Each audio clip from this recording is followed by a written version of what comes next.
Hello again. So if you've been following along, then you know that chapter one was all about the early years.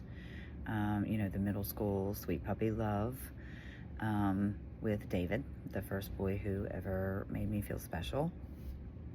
But here's where things take a turn. Chapter two is called Second Time Around. And let me just tell you, second chances don't always mean happy endings. Sometimes they're the biggest mistake of your life. In high school, I didn't have very many friends. Honestly, I never really did have very many friends. I was quiet, awkward. My parents' divorce kind of messed me up a little, and switching schools right around the same time didn't help. I had a couple of friends growing up. My two best friends were Jamie and Carrie, but that was about it. Everyone else just kind of seemed to tolerate me. So, I always wondered if, what the problem was. I never really knew. Was it jealousy? Like that's, my mom would always tell me it was jealousy, but what did they have to be jealous of? I didn't understand. Anyway, one day Jamie came to me and told me that she ran into David. So I was really excited. She gave me his number and I called. And when he answered, his voice was deeper, more grown up, but he was still the same charming David. And, he was still just as flirty as before, and immediately I was hooked. So when he asked me out, I didn't just say yes. I was so excited. I literally went out and did cartwheels in the street, okay? And for a while, it felt like this was the way it was supposed to be. We went to movies, we went to the mall, we spent the weekends together. I even started going to his mom's place. She had finally gotten away from his dad and had her very own apartment. And she was so proud of herself. And, I was proud of her too. But it didn't take long for me to see the cracks in this, little picture perfect story I was building in my head. And, that's the thing about abuse and about toxic love is it sneaks in. It never really shows up in the beginning. It sneaks in slowly. So if you're connecting with this right now, hit like, because the more you engage, the more people this reaches. And, if I can help just one person get the courage to leave an abuser or,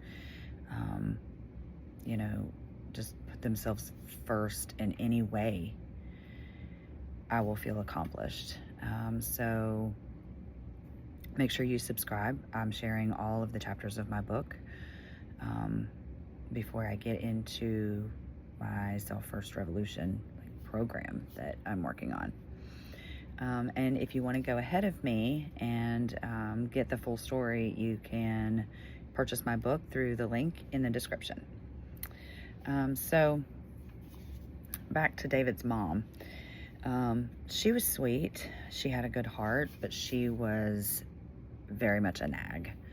And David and his brother had zero respect for her. I mean, they would scream in her face, nose to nose, just blatant disrespect. And really, that should have been my first clue. The way a man treats his mother is pretty indicative of how he's going to treat you. But I ignored it. I thought that he's been through so much, he's hurting and he just needs love. But, you can't change someone with love. You can't make them respect others. You can't fix people with love. Anyway, he he was supposed to get a $15,000 settlement when he turned 18 from being in a car accident. And he would talk about it all the time.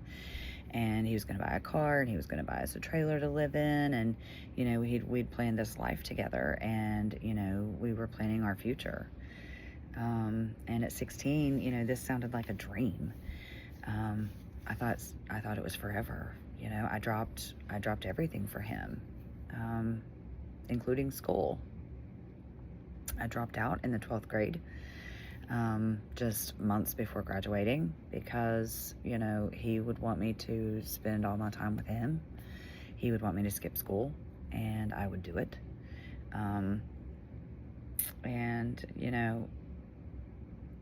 I thought love meant sacrifice, and I just wanted to do everything to make him happy. And, looking back,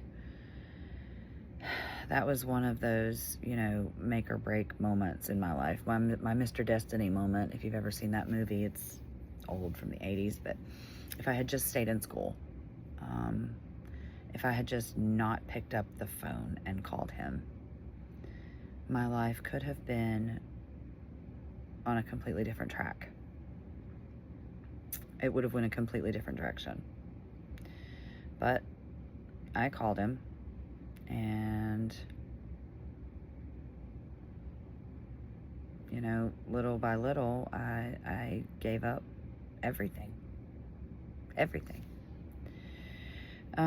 So, if you've ever had one of those moments, where one decision, where one phone call, one yes has changed the whole course of your life, drop a comment below. I would love to hear about it. And again, if this resonates with you, hit that like button, subscribe for more, and grab my book. The link is in the comments, or in the description, I'm sorry.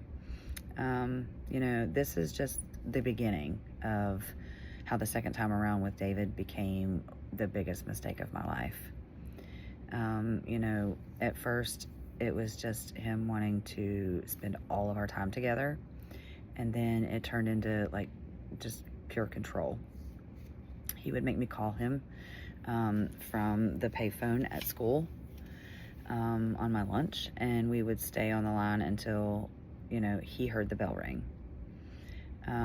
It didn't matter if other kids were waiting to use the phone.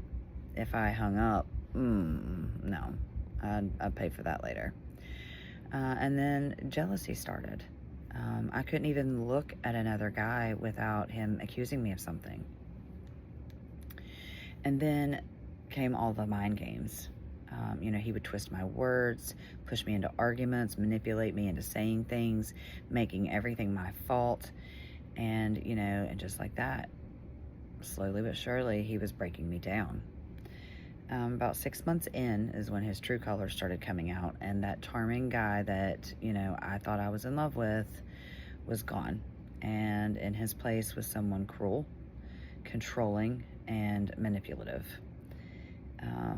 I didn't see it that way back then. I saw it as love.